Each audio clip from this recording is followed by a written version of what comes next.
Hi, my name is Miss Lizzie and I'm an interpretive naturalist with Summit Metro Parks, and welcome to another video in our new series, At Home in Nature. Today, as part of the Kinderrealm programs, we're going to be making a bee watering station for your yard. Just like you and I, bees and other insects drink water to survive. Some of the bees in Ohio even use water in their nests where they lay their eggs. The month of May is all about bees, and although we can't see all your wonderful and smiling faces in person, we would love to share this easy and wonderful craft with all of you. This bee watering station will provide a safe place for bees in your backyard to take a break from buzzing about pollinating flowers and get a clean drink of water without ever needing to leave the garden. Now, because this craft is meant for our Kinderrealm group, it is geared toward kids ages 3 to 6 with the help of an adult. However, if you have some siblings in the house that would like to help out, they are more than welcome to join in on the fun. So let's get started.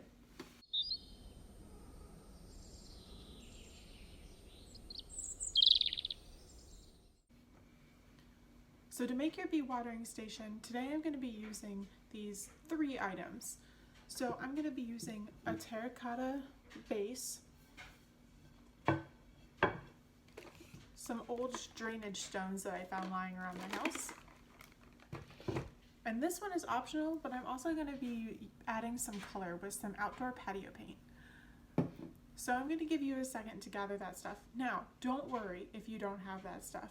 You can substitute a lot of things. So instead of your terracotta, you can use a pie pan, a rimmed baking dish, an old bowl, an old dog bowl, or a bird bath top.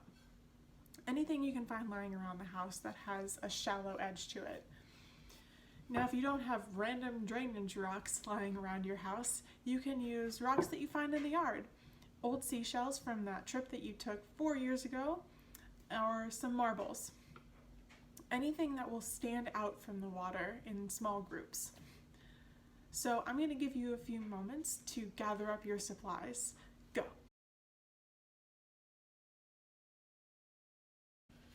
All right, now that you've gathered up your supplies, it's time to get started. The first thing that you want to do is wash your rocks. Sometimes insects are really sensitive and we don't know where your rocks were or where your marbles were or where your seashells were, especially if you gathered rocks from the yard. They could have fertilizers or insecticide on them.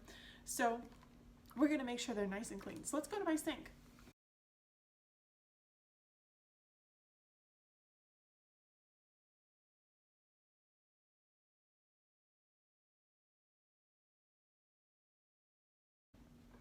All right, now it's time to get creative. So this is where your outdoor patio paint comes in. You can paint your rocks, you can paint your terracotta lid, you can paint anything that you're going to put into this craft. Just make sure you have parent supervision. I painted some rocks with some nice little flowers and a trillium, obviously. And I can show you how to make those cute little flowers in a really simple way. So let's get started. So I always start with the petals. So I've made a ton of red flowers with a yellow center. So I think I'm going to do it the opposite. I'm going to do a yellow flower. So you just take your Q-tip and these will make the petals. So it makes cute little circles. So you just kind of let the Q-tip take you where you want to go. Very Bob Ross inspired over here. And you kind of make a little star, and that's your flower. And then for the center, you want to use either the other side of your Q-tip, and you just make a simple little dot. Oops. Well, usually you wait for it to dry, but I'm being impatient. Simple little dot. And that is the center of your flower.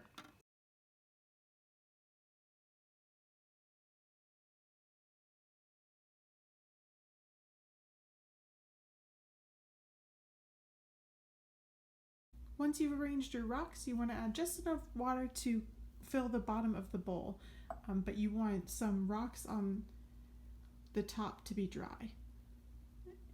So the bees have a nice little landing spot.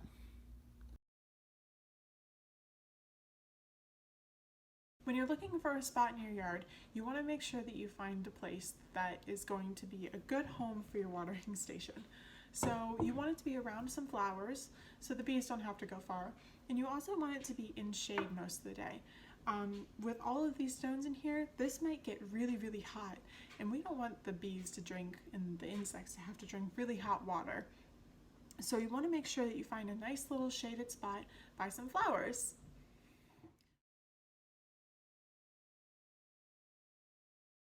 Congratulations! You've created a wonderful clean water spot for the bees in your yard to use.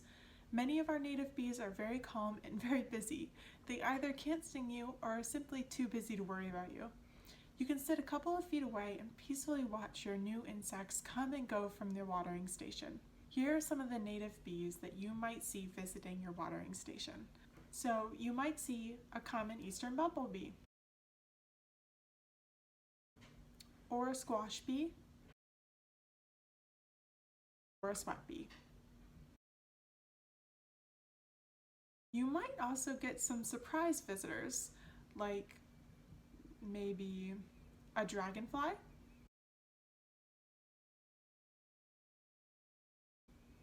or some butterflies. My name is Miss Lizzie, and thank you so much for joining me today to make this bee watering station. Myself and the rest of the Kinder Realm team miss seeing you all at our nature center, and we can't wait for a time when we can all be in person again.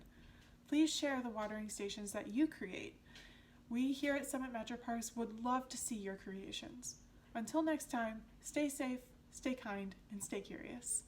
For more content like this, please follow along with us at social media using the hashtag @HomeInNature.